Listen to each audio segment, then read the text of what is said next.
মুখ্যমন্ত্রীর নির্দেশে 3 ঘন্টার মধ্যে অ্যাকশন। তিলজলায় বেআইনি বহুতল ভাঙল প্রশাসন। আগেই বহুতলটি জল বিদ্যুৎ বিচ্ছিন্ন করা হয়। মঙ্গলবার তিলজলার এক বেআইনি বহুতলের কারখানায় আগুন ধরে যায় আমরা জানি। সেই ধোঁয়ায় দম বন্ধ হয়ে মৃত্যু হয় দুজনের, আশঙ্কাজনক হন আরও 3 জন।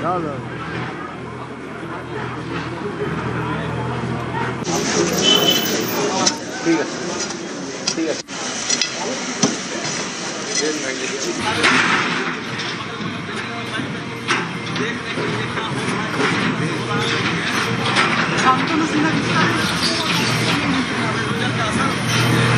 এই নিয়ে 4 নম্বর নোটিশ পাঠানো ল্যান্ড ট্রাফিক কেস।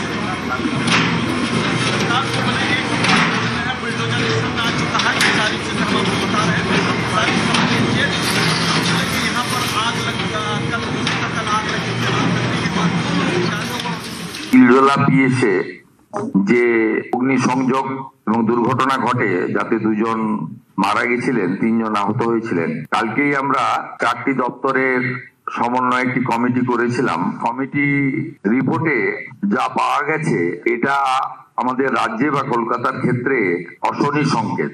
ওই অবৈধ ওয়ার্কশপ বা কারখানায় কোনো বিল্ডিং প্ল্যান নেই। The basic norms of fire এবং ইলেকট্রিসিটি সেগুলো ওখানে ছিল না, কমপ্লিটলি অবৈধ।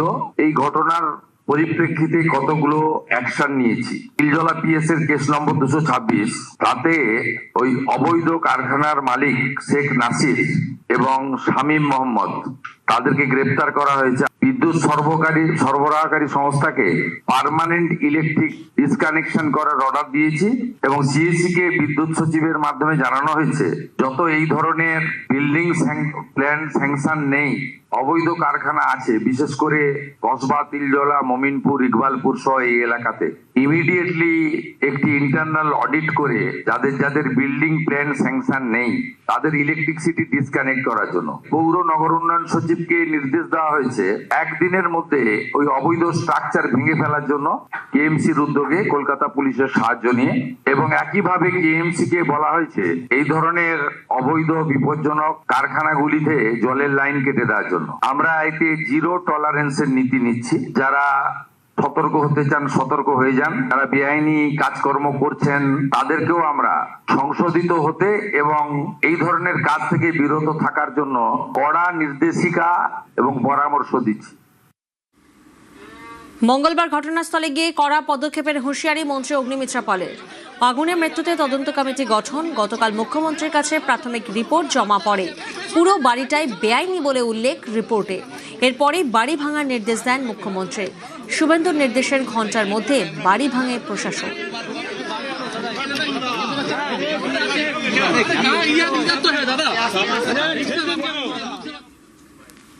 ইল্লিগালি এই বাড়ি তৈরি হয়েছে।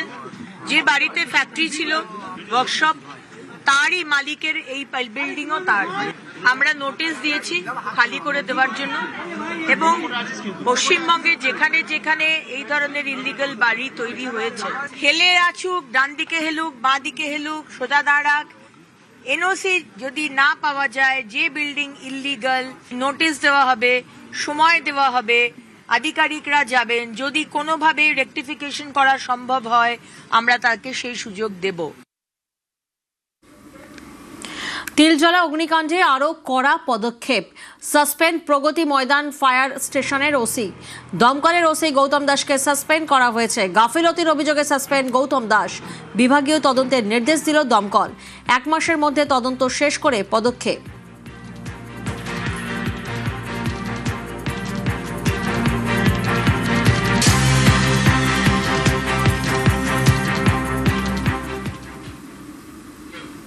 আইন শৃঙ্খলা পরিস্থিতি নিয়ন্ত্রণে রং না দেখে পুলিশকে কড়া বার্তা মুখ্যমন্ত্রী শুভেন্দু অধিকারীর। সেই মতো অ্যাকশন মোডে পুলিশ। জেলায় জেলায় ধরপাকড়, একের পর এক তৃণমূল নেতা গ্রেফতার, বিজেপি কর্মীও রেহাই পাননি।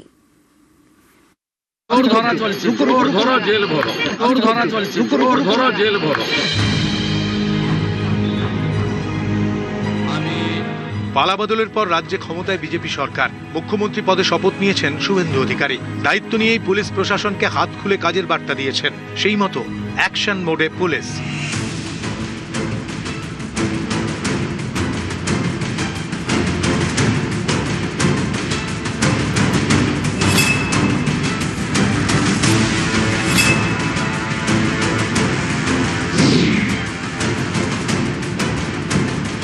তোলাবাজির অভিযোগে গ্রেফতার তৃণমূল কাউন্সিলর শান্তনু মজুমদার। তিনি উত্তর 24 পরগনার বরানগরের 14 নম্বর ওয়ার্ডের কাউন্সিলর।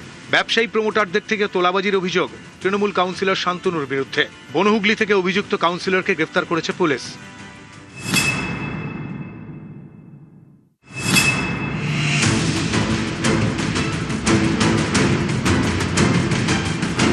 জলপাইগুড়িতেও অ্যাকশন মোডে পুলিশ। গ্রেফতার ফেরার তৃণমূল নেতা কৃষ্ণ দাসের ছায়াসঙ্গী সাগর লাকড়া। পালাবদলের পর 5ই মে জলপাইগুড়িতে বিজেপি কর্মীদের মারধরের অভিযোগ। আঙুল ওঠে জলপাইগুড়ি সদরের তৃণমূল প্রার্থী কৃষ্ণ দাসের দিকে। 35 জনের বিরুদ্ধে থানায় অভিযোগ দায়ের হয়। 4 জনকেও গ্রেফতার করে পুলিশ। পালিয়ে যান কৃষ্ণ দাস সহ বাকি অভিযুক্তরা। পলাতকের তালিকায় নাম ছিল সাগর লাকড়ারও। তাকে বুধবার গ্রেফতার করে পুলিশ।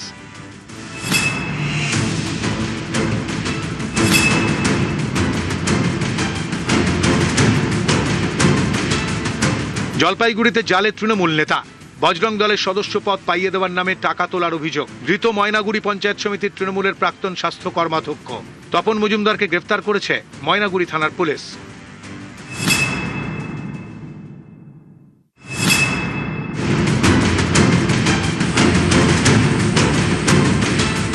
কোচবিহারের দিনহাটায় পুলিশের অ্যাকশন।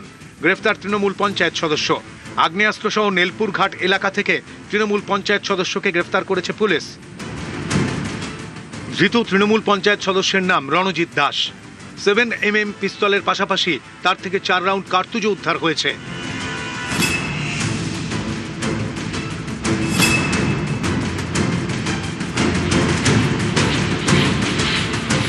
নেপাল পালানোর পথে পুলিশের জালে। গ্রেফতার উত্তর দিনাজপুরের চোপড়ার তৃণমূল নেতা গোপাল ভৌমিক। দীর্ঘদিন ধরেই একাধিক মামলায় অভিযুক্ত ছিলেন তিনি। অভিযোগ একাধিক মামলায় নাম জড়ালেও দাপটের সঙ্গে এলাকায় ঘুরতেন তৃণমূল নেতা গোপাল ভৌমিক। রাজ্যে পালাবদলের পরেই পুলিশের জালে। পানি ট্যাঙ্কি এলাকা থেকে তাকে গ্রেফতার করেছে পুলিশ।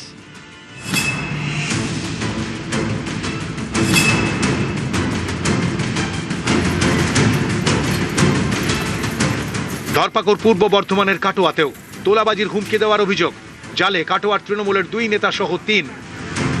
ধৃতদের মধ্যে একজন পূর্ব বর্ধমানের তৃণমূল যুব কংগ্রেসের সাধারণ সম্পাদক। কাটোয়া শহর তৃণমূল ছাত্র পরিষদের সভাপতিও পুলিশের জালে। তার ভাইকেও গ্রেফতার করেছে পুলিশ।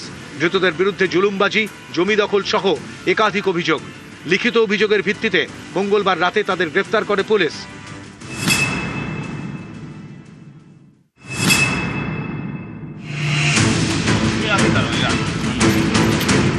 পূর্ব বর্ধমানের জামালপুরে পুলিশি ধরপাকড়।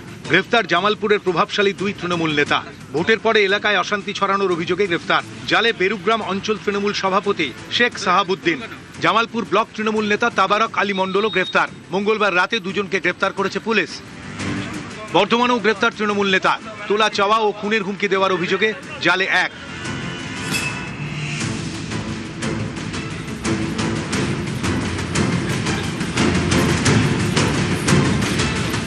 তৃণমূল অফিসে আগুন লাগানোর অভিযোগ। ধৃত 2 বিজেপি কর্মী। হুগলির পান্ডুয়ার ইলছোবা গ্রামের ঘটনা।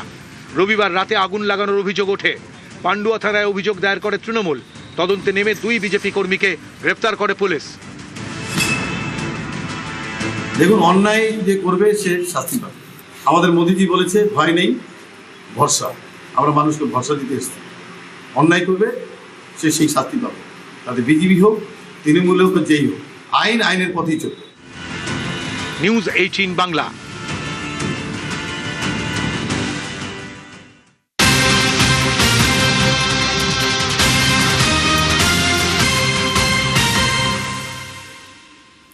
ভাতারে প্রাক্তন তৃণমূল বিধায়ককে মারধর।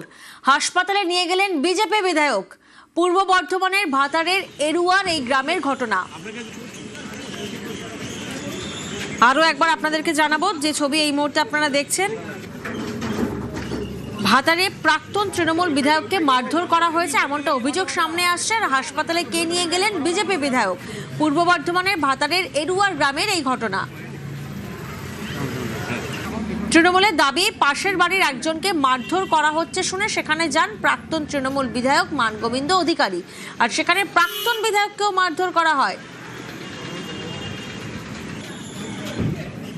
ভাতারের প্রাক্তন তৃণমূল বিধায়ককে মারধর এমনটাই অভিযোগ। আর হাসপাতালে নিয়ে গেলেন বিজেপি বিধায়ক। বিজেপি বিধায়ক সৌমেন কারফা। পূর্ব বর্ধমানের ভাতারের এরুয়ার গ্রামের এই ঘটনা। খবর পেয়েই ঘটনাস্থলে যান বিজেপি বিধায়ক সৌমেন কারফা। আক্রান্ত প্রাক্তন বিধায়ককে উদ্ধার করে হাসপাতালে নিয়ে যান। দোষীদের বিরুদ্ধে পদক্ষেপের আশ্বাস বিধায়কের।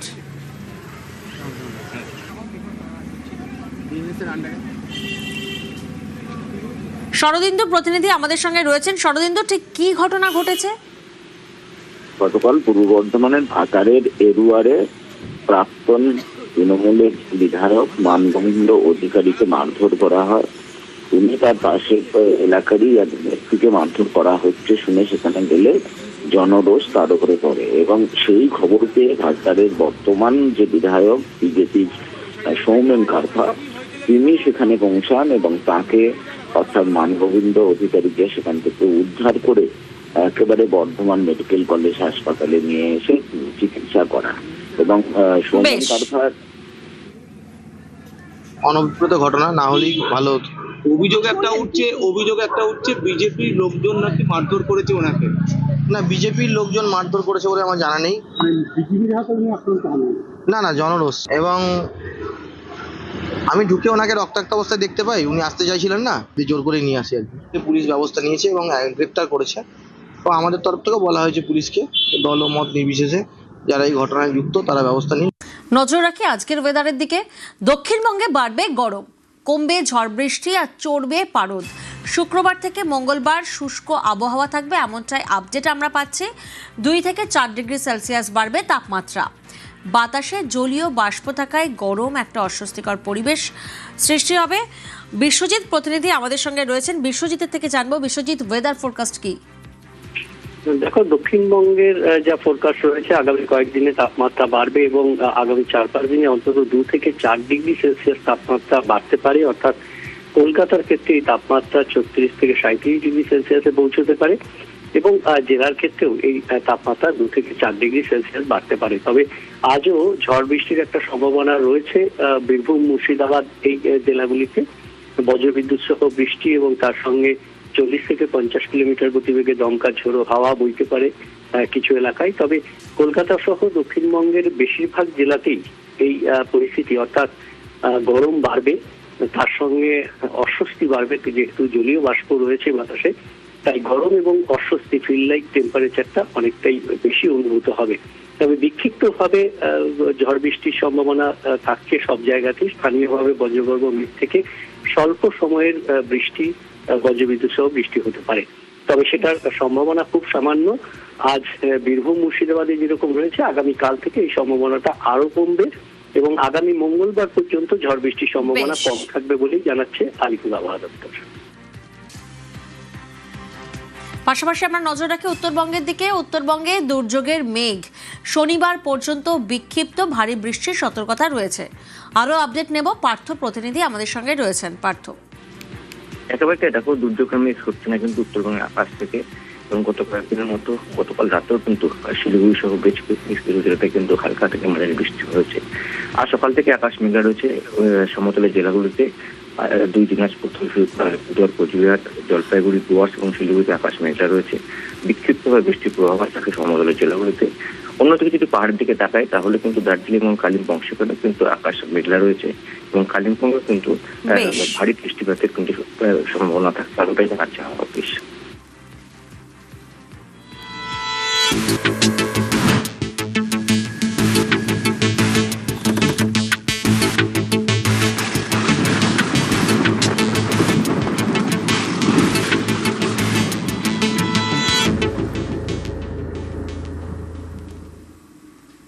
আর আজ উচ্চ মাধ্যমিকের রেজাল্ট আউট।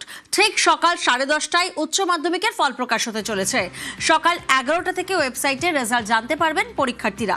আরও একবার জানাই, ঠিক সকাল 10:30টায় উচ্চ মাধ্যমিকের ফল প্রকাশ হতে চলেছে আর সকাল 11টা থেকে ওয়েবসাইটে রেজাল্ট প্রকাশ হবে।